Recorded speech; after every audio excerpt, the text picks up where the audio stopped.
Greetings, children, and welcome to my chamber. My name is Rotherick Gastblood, and I'm your host of Tales from the Dark Chamber. This week, we have a great show for you.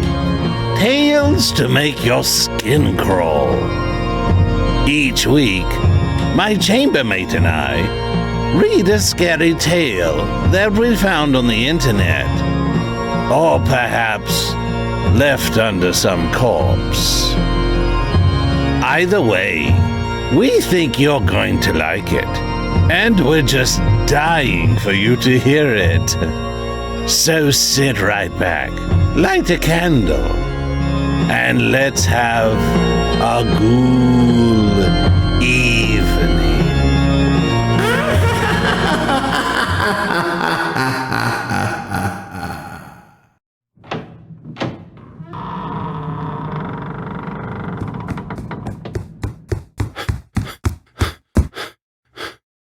Woody, are you okay?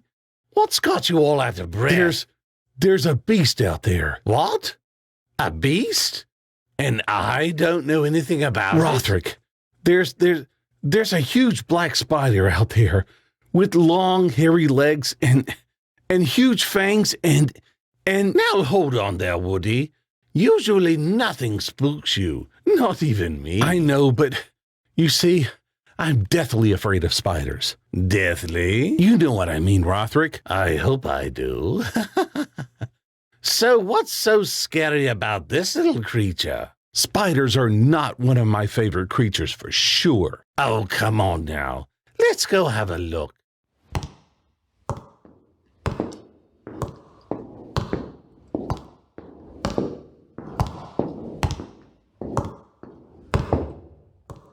Okay, where is it?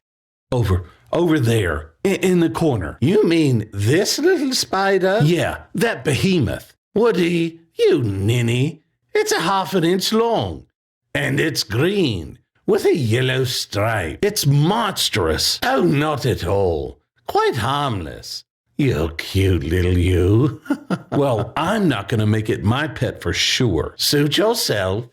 So what's the story about tonight, Woody? Well, coincidentally, it's about a spider, or shall I say a lot of them, and other creepy crawly things that creep me the creep out.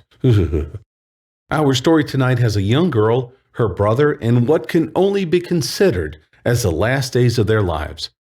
Tonight's story is Lazarus Rose by Killahawk 1. Lazarus Rose by Killahawk 1. "Tracy, are you awake?" said a quiet voice. Tracy awoke to the gentle rapping on her bedroom door. She groaned as each light knock upon the wood sent surges of pain through her hungover head. She opened her eyes to a dimly lit room. Confused, Tracy glanced towards her window and noted the curtains and shades were open. In the place of bright morning rays, a sickly amber light spilled into the room. The gloom created an abnormal mood, leaving the girl feeling even more disoriented. She dismissed the odd spectacle as simply an early morning storm, but in the back of her mind, something didn't feel right. Tracy closed her eyes once again as a gentle rumble of thunder filled the air. "What time is it?" Tracy mumbled to her little brother. 9:30 in the morning, Timothy said. Tracy yawned and opened her eyes. That didn't make any sense, she thought to herself. It's too dark to be so early in the morning. Another rumble of thunder vibrated the foundation of the house ever so lightly.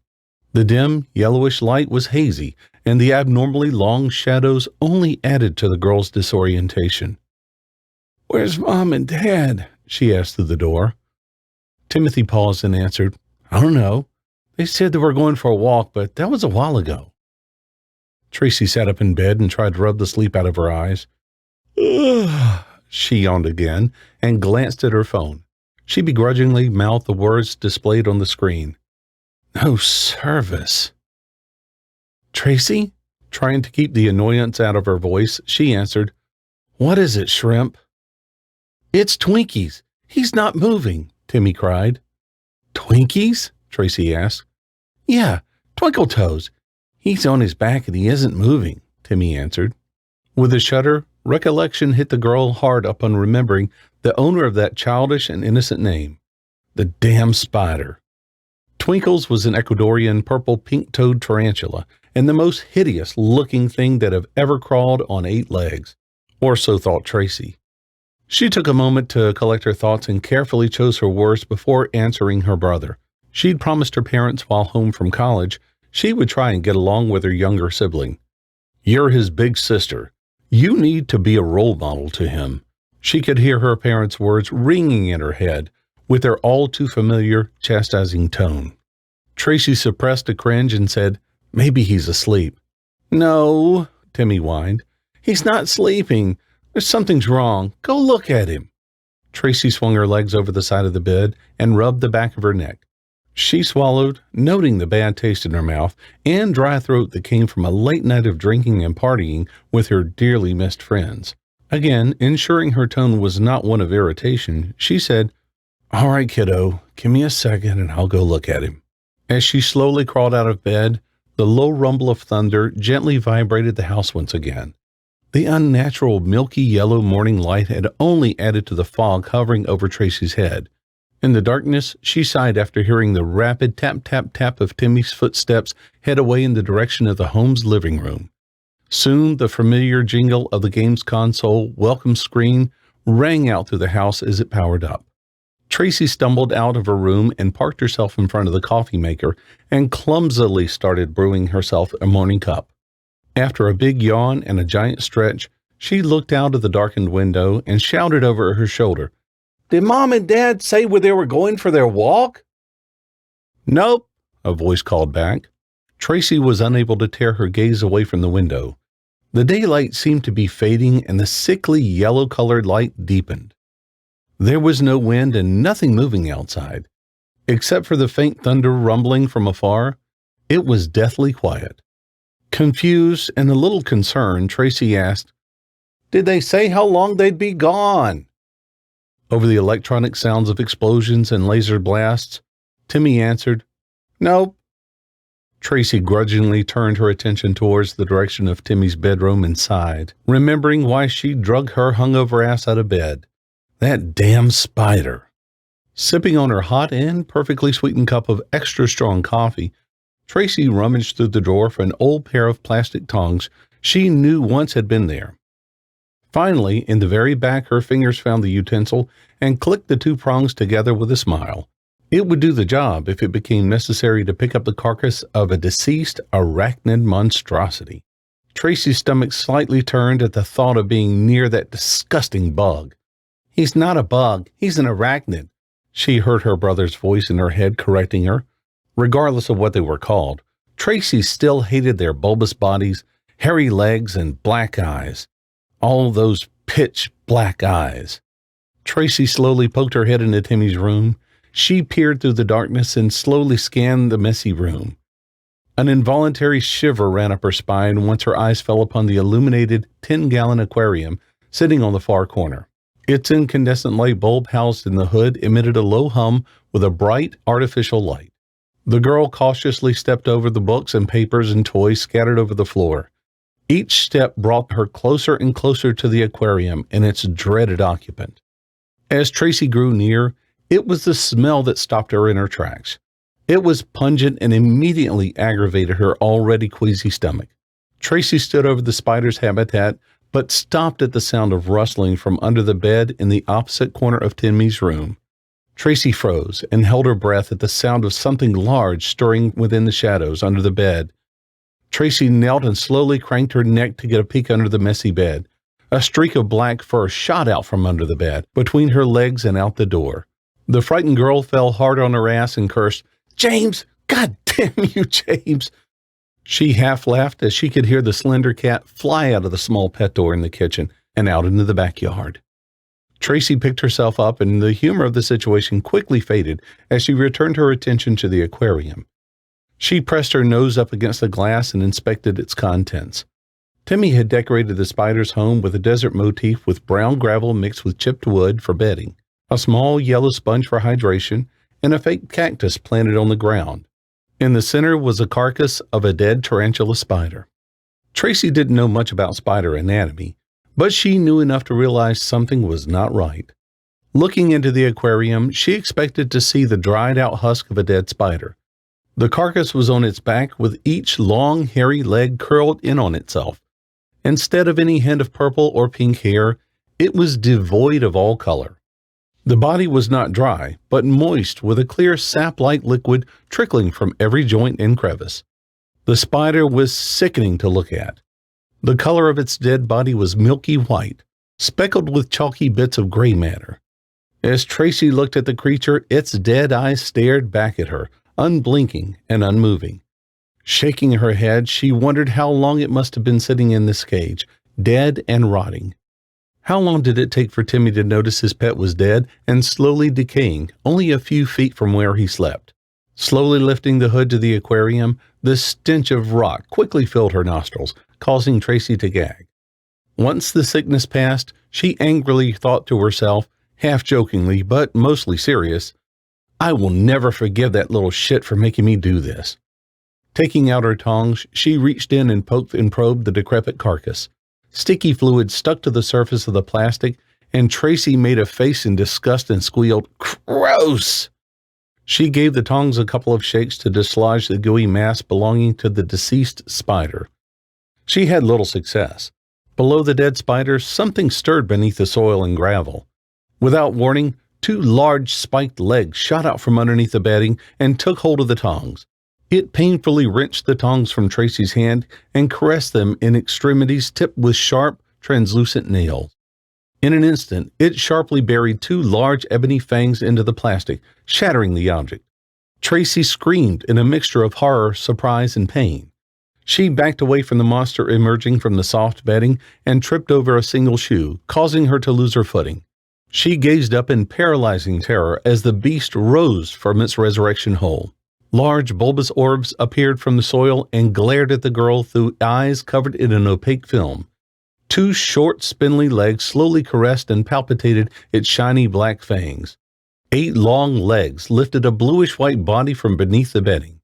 The spider appeared to have flattened itself while it hid beneath the gravel and now seemed to triple in size as opaque spines rose from its body and legs. As it moved, its limbs cracked like breaking or snapping tree branches. It gave off a piercing chattering, unlike any animal Tracy had ever heard. She screamed in horror as its voice became a shrilled shriek, and the dead spider scurried up the glass walls towards the tank's opening. Its white, chitinous legs were a blur as it scrambled its way to freedom. Tracy scrambled on her knees and slammed the hood back into place just as the beast reached the cage's edge.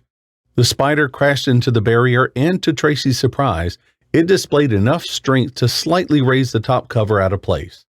The impact caused the spider to fall on the ground, landing on its backside. Its long spike legs trembled and rattled as it violently struggled to upright itself. Trying to stand, Tracy frantically scanned her surroundings and gave an exasperating cry of relief and said, "Oh, thank God," at noticing a stack of books spread over the nearby desk. With one hand still pushed down on the hood, she reached out her hand and took hold of the largest book within her grasp. In the corner of her eyes, Tracy could see the spider flip over and rear its 2 front legs high in the air and quiver. The girl heaved the book and placed it firmly on the lid to block the spider's escape. Tracy yelped as the harsh chittering and shrieking cut through the air, and the spider crashed against the glass surface. Long, thin cracks branched out in all directions of the aquarium at the center of impact.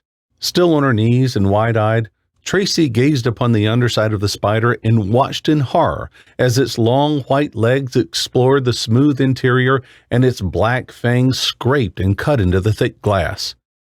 Standing on uncertain legs, Tracy retreated out of the room as the spider hurled its body again and again against the glass barrier. The beast was in a murderous blood rage, intent on reaching the frightened girl. As Tracy fumblingly opened the door and pushed her body out of her brother's room, the not-so-distant thunder sounded and rocked the house once more. Just as she shut the door, Tracy heard the sharp splintering of glass and saw the long legs, encased in a hard exoskeleton, tearing away large pieces of glass shards. The monster was free. Tracy sat in the hallway, hugging her knees tightly, trying with no success to make sense of what just happened. Suddenly, the hallway darkened, as if a black storm cloud was passing over from above. Once more, a roll of thunder rumbled through the house, and the ambient light deepened to a blood-red and orange shade. The air tasted heavy, and nothing seemed real to Tracy. She closed her eyes, trying to will herself to awaken and escape this nightmare. The splintering of wood returned her to reality. Tracy opened her eyes and saw the jagged legs emerge from beneath the door. They violently scratched and scraped the floor, leaving deep gouges. Soon the spider resumed its barrage against the door. The massive impacts were quickly joined by crunching and splintering of wood. This quickly prompted Tracy to get on her feet and run. Only one word occupied her mind: Timothy. Tracy stumbled into the living room and gasped in terror. The room was empty. She nervously called out, "Timmy! Timothy! Answer me!" The only light illuminating the room was the TV. The words, "Game over, you're dead," flashing on the screen, and an abandoned game controller on the carpeted floor was all she found. Over the crash of thunder, she frantically shouted, "Timmy!" She hesitated, hoping to hear the sound of her brother's voice. Only silence greeted Tracy. The quiet became oppressive and seized her heart in fear as the electricity and power went out, and the orange-tinted darkness fell over the girl. In the glow of the diminishing light, Tracy could just make out the silhouette of a small figure standing motionlessly in the center of the kitchen. Tracy floundered clumsily towards Timmy. His eyes were wide and his gaze fixed upon the back door. Tracy ran to her brother and embraced him in her arms. She cried, "Timmy, are you all right?" The boy said nothing, his face paralyzed in fear and still looking at the rear door. "Timmy, what's the matter? Why don't you answer me?" Barely above a whisper, the boy said, "It's looking at us." Tracy held her breath. Hollow clicking and scraping emerged from over her shoulder from the direction of Timmy's stare. Tracy slowly turned to see the jet black face and dead eyes from the demon-like head poking through the pet door. It must have been the size of a large rat. Antennas twitched from its elongated head, and blood-red stripes marked on the side of his face, like war paint. Large and sharp mandibles chattered and clicked from the face of the mutated ebony grasshopper. Hissing and flexing its jaws, the large creature's body's eyes fixated on the girl and the boy, and the monster continued to push its engorged body through the pet door flap. The giant creature let out a high-pitched scream and reared back to pounce. Tracy grabbed Timmy and shielded him from the coming attack. As suddenly as it appeared, the nightmarish face vanished. The only trace of its presence was the flap of the pet door slowly swinging back and forth. From the other side of the door, the chittering and squeals intensified and ended in a loud shriek that was unexpectedly cut short. Tracy and Timmy held each other in terror as the pet door slowly started to move and another face appeared through the opening. "James!" Tracy gasped as the familiar emerald eyes fell upon the scared siblings. In the feline's mouth, he held the quivering body of the ebony insect, its black legs feebly kicking and twitching. The sight of the cat seemed to snap Timmy out of his state of shock, and he cried out, "James!" Dropping the dead creature, James let go of his prize, and with regal presence, he pranced over to the boy and affectionately rubbed against both Timmy's legs and Tracy's legs. Each praised the cat's bravery and hunting skills and rewarded him with strokes to his coat and scratches behind his ears. Tracy looked up into the darkness of the fading light and listened to the crash of thunder. The walls and the glassware vibrated from the approaching storm. She picked up the cat and handed it to Timmy and said, "Stay here." Flipping over the kitchen table, she pushed it against the back door, barricading the entrance and preventing any more unexpected visitors from dropping in. Still hearing the impacts of Twinkies, the undead spider, upon Timmy's bedroom door, Tracy closed the door to the hallway, cutting them off from any would-be attackers. Tracy leaned against the door and slid to the ground. Timmy ran up to his sister, hugging her tightly. Hope filled Tracy's face at seeing the large ladybug emblem dangling from a silver ring hanging over the kitchen counter. "The car keys," she said. Tracy grabbed Timmy's shirt collar and snatched up the ring of keys. Tracy pressed the unlock button on the remote and the loud chirp chirp sounded off from the parked car. She shuffled her brother and his feline cargo towards the door leading to the garage. James gave an irritated "Meow" from being jostled by the child he claimed as his own. Tracy turned the doorknob and pushed on the door. Instead of swinging open, it snapped back and slammed shut. It felt as if the door was anchored to its frame by elastic bands from top to bottom. Tracy tried once more and shoved her shoulder hard into the door and managed to wedge it open. The girl poked her head through the opening and peered into the dark garage. The garage door was open and the SUV was parked in the middle. It was dark and consumed in the shadows, but through the low amber light, the shapes of two human bodies entangled in thick fibers could be seen. One was laying across the rear of the vehicle over the trunk, and the other one was suspended from the ceiling in the far corner. Both bodies were violently twitching and softly moaning.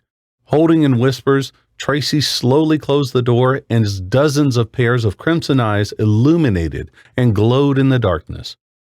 "Tracy, what's the matter?" asked Timmy. Tracy regained her composure and turned her face to her brother. Looking down at him and the cat, she forced a half smile and said, "We can't go that way." Close to tears and voice trembling, Timmy asked, "Why not?"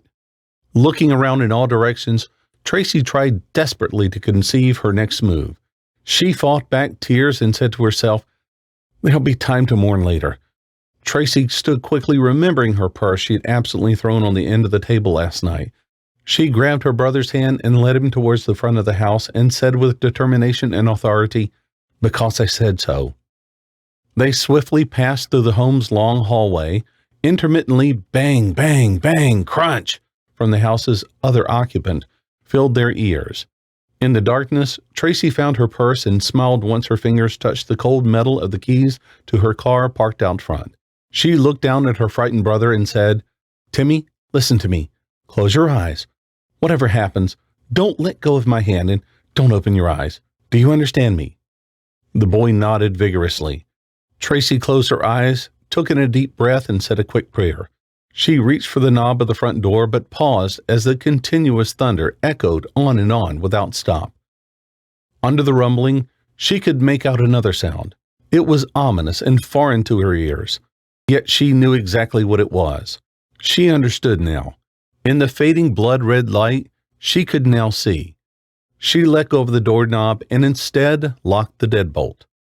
Tracy drew Timmy closer to her as the sounds of large, spined legs clicked against the side of the house, and a swarm of dead, chitinous wings fluttered above. Tracy understood. The dead had risen. The word zombie came to rest on her lips, but humankind had gotten it wrong. It wouldn't be them who returned from the grave. No, it was something far worse. As the final smashing of splintered wood filled the siblings' ears, revelation opened Tracy's eyes and filled her heart with despair. The truth hit her like a stone. In his vanity, mankind could only envision the horror of seeing himself resurrected. However, death comes for everything that breathes and walks upon this earth, not only for the tribes of man. The age of humanity was over, and the dead have returned to claim their throne. The new rulers served only one master, one of rot and decay, and the only creatures to be spared the coming tribulation would be the worms and maggots. It was the pestilence and the creatures that crept and crawled who would be reborn this morning of resurrection. Judgment Day had arrived. And for its arrogance, humanity would be the ones to suffer the most in all of creation. "Tracy, I'm scared," Timmy said. "Me too, kiddo," whispered the girl.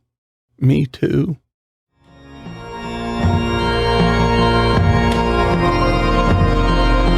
Well, folks, that's our story tonight. Rothrick and I hope you enjoyed it. We sure had a great time bringing it to you, and we really appreciate you listening. Tune in next week when we bring you another chilling tale from the Dark Chamber. And just a note, if you're an aspiring author and you want your story read here on Tales from the Dark Chamber, send us a note at talesfromthedarkchamber@gmail.com.